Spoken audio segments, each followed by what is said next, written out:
Hotep à tous, bien-aimés frères et sœurs. Comme je vous ai dit dans des précédentes vidéos, que le problème de la RDC, c'est la trahison à haute intensité, au plus haut niveau de l'État, les amis. Les Rwandais, je vous ai déjà dit ça aussi, ce n'est pas une armée professionnelle et conventionnelle. C'est une armée propagandiste. C'est une armée qui réussit par la propagande, la guerre par la communication. Les Rwandais ont compris les faiblesses des Congolais. Quand on dit seulement aux Congolais que les Rwandais approchent, ils vont venir vous massacrer tous. Les Congolais, chacun commence à sortir pour partir, je ne sais pas où, courir dans tous les sens. Il y a même des embouteillages dans des villages parce qu'on a dit les Rwandais sont en train d'arriver. Et qu'ils vont vous exterminer tous. Bon, c'est normal, ils ont peur de la mort. Mais le problème, c'est que c'est sur la base de la propagande. Et cette propagande atteint parfois le haut sommet, c'est-à-dire les militaires qui sont sur le terrain. On les démoralise de telle sorte qu'ils ne puissent pas faire face à l'armée rwandaise. Et quand l'armée rwandaise rentre, c'est comme s'ils rentraient un couteau dans du beurre. Vous voyez, ils viennent et les militaires congolais leur laissent même des armes. Parce que les généraux, les colonels, les hauts gradés de l'armée congolaise, en général, pour la plupart, il y en a peut-être quelques-uns, mais ça se compte sur le bout du doigt. Pour la plupart, ce sont eux qui ordonnent aux militaires de faire un repli stratégique. Et ils laissent tout là. Comment vous allez faire un repli stratégique pour attaquer prochainement alors que vous laissez vos armes à l'ennemi? Donc l'ennemi, quand l'armée rwandaise rentre, l'armée bénéficie aussi des armes que le Congo offre à ses soldats. Et c'est comme ça qu'ils évoluent. Maintenant, ils ont des gens, des complices au haut niveau, dans l'administration congolaise, qui font leur promotion, qui relaient les informations pour traumatiser la population. Il y a un qui s'est fait attraper hier. Il s'est fait avoir dans le filet. J'espère qu'on va lever son immunité. C'est le président de l'Assemblée nationale de la RDC, Vital Kamerhe. Il s'est fait avoir hier. Les amis, Vital Kamerhe, président de l'Assemblée nationale, il s'adresse aux députés. Il dit, il affirme que les terreaux du M23 et les forces terreaux de l'armée rwandaise sont dans la ville de Katana, dans la localité de Katana. Et la localité de Katana, c'est ce qui conduit direct, droit, vers Rubavu. Donc, ils sont en train de prendre, il est en train de vouloir dire que bientôt, dans quelques heures, quelques jours, Bukavu va tomber. Ça, c'est à peine hier qu'il le dit.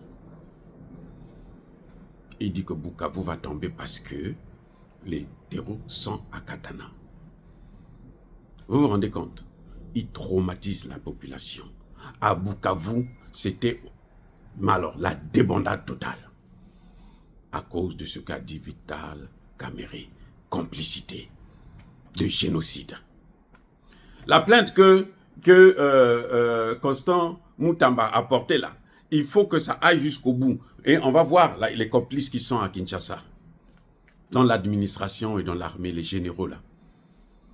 Il faut qu'ils soient tous arrêtés. Maintenant, comment on a su qu'il faisait le jeu des Rwandais? Eh bien, cette fois-ci, c'est le porte-parole de l'armée qui parle de porte-parole de la zone, la troisième zone militaire, c'est-à-dire celle qui est sous la tutelle du général Pacifique Masunzu, je crois, voilà, qui est d'origine rwandaise. C'est l'un des rares Rwandais d'ailleurs qui fait son travail correctement. Jusque-là. C'est pas parce que chacun d'eux a sa mission. Il peut travailler jusqu'à un certain niveau. Après, il dit, bon, maintenant, vous pouvez venir prendre. J'ai tout préparé, venez prendre maintenant tout. On ne sait jamais. S'il va trahir, s'il ne trahira pas, Ça, c'est Tshisekedi qui prendra ses responsabilités pour l'avoir nommé à ce poste. Ce général, son porte-parole, vient de dire que lui-même, le général, hier, jeudi, le jour où le monsieur disait que, le président de l'Assemblée disait qu'ils étaient à Katana. Le monsieur dit que nous avons reçu un grand convoi, c'est-à-dire le général Massounzi a pris tous ces éléments.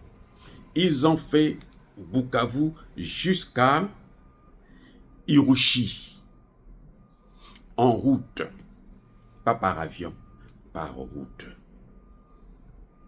Donc, c'est plus d'une quarantaine de blindés militaires, bourrés des militaires, prêts à faire la guerre.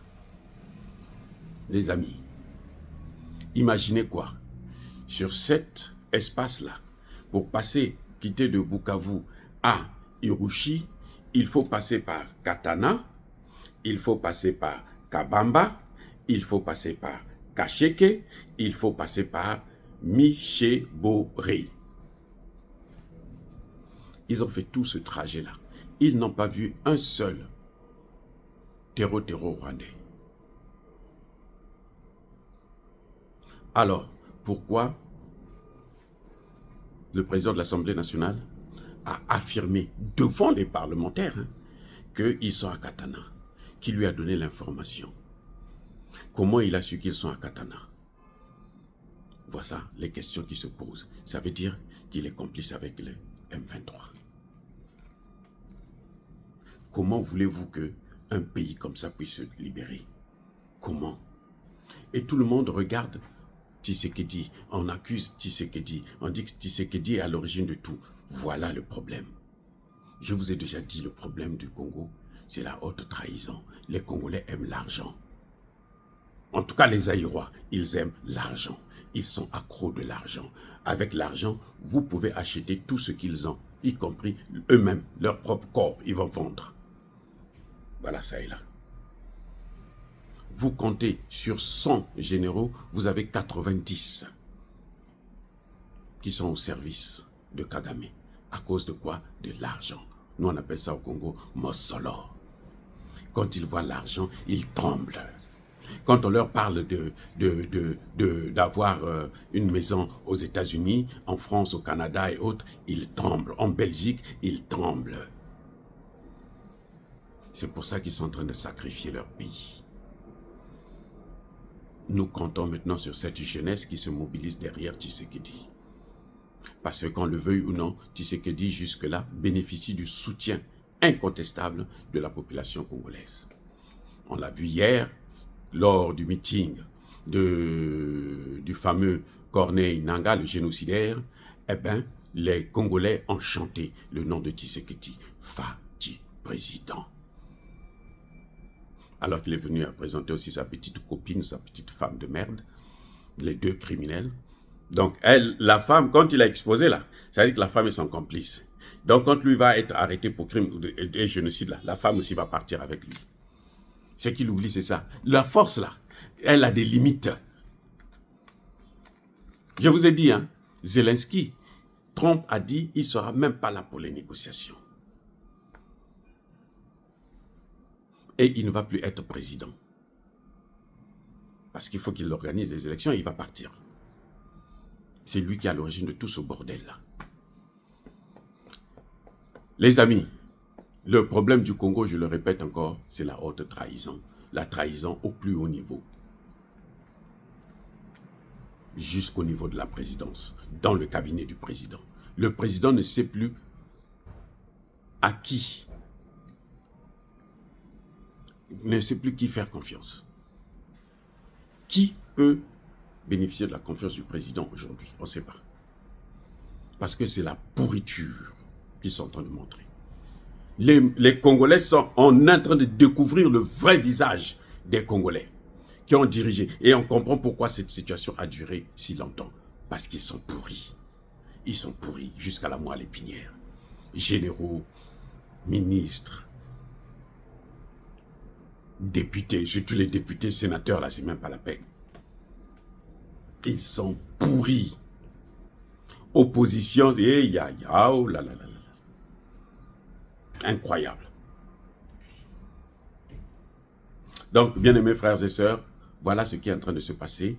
Vital Kamere s'est fait avoir cette fois-ci dans son propre piège. Et j'espère qu'on lui demandera des comptes. Il faut qu'il nous dise pourquoi il a traumatisé la population. Où est-ce qu'il a eu ces informations? Qui est derrière? Il travaille avec qui? Il faut qu'on regarde ça de près. Il faut plus de complaisance, monsieur Tshisekedi. Plus de complaisance. Si vous voulez que le Congo puisse retrouver sa paix. Soyez bénis, abondamment bénis par le Dieu de Kémite et par nos ancêtres angélisés, mais que tous ceux qui persécutent le continent africain, le pillent et le déstabilisent, qu'ils soient noirs, blancs, chinois, arabes, juifs, indiens ou qui qu'ils soient punis, maudits, foudroyés, neutralisés, écrasés, effacés par le Dieu de Kémite et par nos ancêtres angélisés. Vive l'Afrique éternelle, j'ai dit et j'assume.